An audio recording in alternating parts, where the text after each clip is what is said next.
کراچی سے ہمارے نمائندے عدنان گوری کی اس رپورٹ کے میجر مطابق عدنان اسلم شہید کی نماز جنازہ ادا کر دی گئی۔ وزیر اعظم اور فیلڈ مارشل عاصم منیر کی شرکت۔ میجر عدنان اسلم 2 ستمبر کو بنوں میں فتنہ اور خارجی سے بہادری سے لڑتے ہوئے شہید ہوئے۔ وزیر اعظم کا بہادر فوجی افسر کو بھرپور خراج عقیدت۔ کہا، ہم وطن کے ایک بہادر بیٹے سے محروم ہوئے ہیں۔ شہید کی جرات اور قربانی کو ہمیشہ یاد رکھا جائے گا۔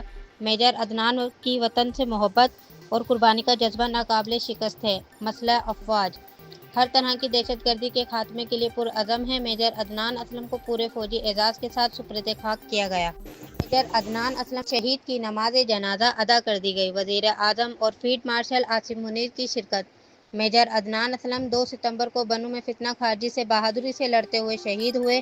وزیر اعظم کا بہادر فوجی افسر کو بھرپور خراج عقیدت۔ کہا، ہم وطن کے ایک بہادر بیٹے سے محروم ہوئے ہیں۔ شہید کی جرات اور قربانی کو ہمیشہ یاد رکھا جائے گا۔ میجر عدنان کی وطن سے محبت اور قربانی کا جذبہ ناقابل شکست تھا۔ مسلح افواج ہر طرح کی دہشت گردی کے خاتمے کے لیے پرعزم ہے۔ میجر عدنان اسلم کو پورے فوجی اعزاز کے ساتھ سپرد خاک کیا گیا۔